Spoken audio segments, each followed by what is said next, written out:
Meu irmão, minha irmã, nós temos visto aí a pergunta do Senhor Jesus aos discípulos: quem diz o povo ser o Filho do Homem?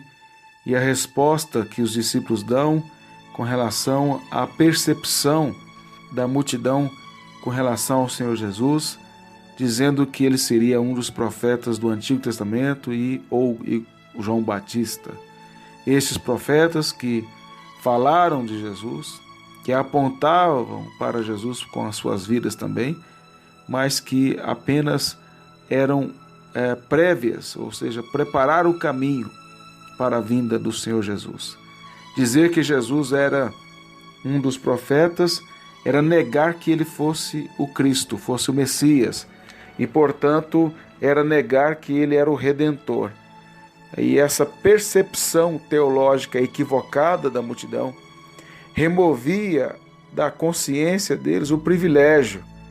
Eles estavam diante daquele que é o Criador, sustentador de todas as coisas, a mais alta revelação de Deus, e ainda assim diziam que ele era um dos profetas.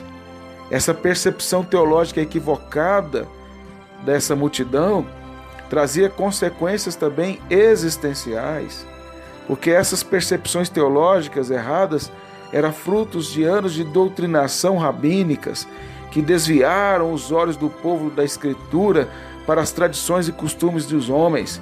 A religião dos seus dias, dessas multidões, desviaram o seu olhar de Cristo, afastaram eles da verdade. É impressionante como a religião, às vezes, é um instrumento de afastamento, de embrutecimento, de endurecimento do coração das pessoas e de cegueira espiritual, impedindo que elas possam enxergar a beleza do Evangelho, enxergar a glória de Cristo. A religiosidade cega, tapada, envolvida por crenças e misticismo, não pode ver o autor da vida, não pode contemplar a glória de Cristo. E aquela multidão estava cega por essa religiosidade judaica, farisaica, que o cegava. Tanto é, se você ler quando Pilatos pergunta à multidão a quem deveria ser crucificado, Cristo ou Barrabás, você vai ver que quem motivou a multidão a dizer que era Jesus eram os fariseus, eram os religiosos. A religiosidade desprovida da verdade bíblica torna-se o maior obstáculo para as pessoas conhecerem a Cristo. Vou repetir: a religiosidade desprovida da verdade bíblica torna-se o maior obstáculo para as pessoas conhecerem a Cristo. A visão de muitos hoje não é diferente daqueles que compõem aquela multidão. Atualmente, Cristo é considerado tão importante quanto um sal grosso, cristais ou amuleto da sorte. Jesus não passa de mais um líder religioso como Maomé, Buda, Zoroastro ou outros para muitas pessoas. No meio cristão, Jesus é considerado como um caminho de conquista material, profissional e amorosa, nada mais do que isso. Jesus, nesses casos, é reduzido à manipulação de líderes religiosos que alegam terem na prática maior autoridade que Jesus.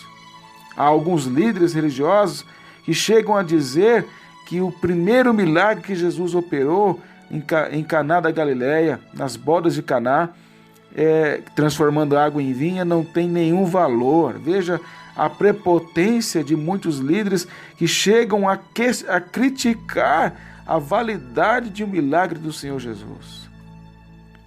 Mas a pergunta continua: quem é Jesus? Eu não estou perguntando quem é Jesus para você. Porque se eu perguntasse assim, quem é Jesus para você, você entenderia que Jesus pode ser definido a partir da sua interpretação existencial. Mas a pergunta é: quem é Jesus de acordo com as Escrituras? E se você se submete ao que a Escritura diz que Jesus é, veja o que eu estou dizendo. Jesus é o que a Escritura diz que Ele é, e não a nossa experiência religiosa, não os livros de autoajuda ou religiosos, mas é a Escritura, o Evangelho. É o que o Evangelho diz. Mas não basta apenas você entender o que o Evangelho diz sobre Jesus. É necessário que, ao entender o que o Evangelho diz quem é Jesus, você submeta-se a isso e creia de verdade nisso, de todo o seu coração, e se relacione com Ele, que em amor e piedade, a fim de que nele, em você, Ele seja cada vez mais formado. Nós temos que compreender que conhecer Jesus não é apenas uma questão de entender intelectualmente a Bíblia, o que ela diz sobre Ele, mas conhecê-lo de dentro para fora, existencialmente. E relacionar-se com Ele diariamente, caminhar com Ele e nele e com Ele, viver para Ele, o desejar de todo o coração, alma e força. Dizer que o sentido maior de sua existência é Ele, que não existe bem, prazeres, relacionamentos que possam ser comparados com Cristo. Entender que posses, prazeres, relacionamentos só têm sentido e valor quando vividos e interpretados por meio dele. Em Cristo é que encontramos os maiores tesouros para a nossa vida. Como diz um hino, cada momento me guia, ó Senhor, cada momento dispensa favor, sua presença me outorga vigor, cada momento sou teu, ó Senhor. Amém.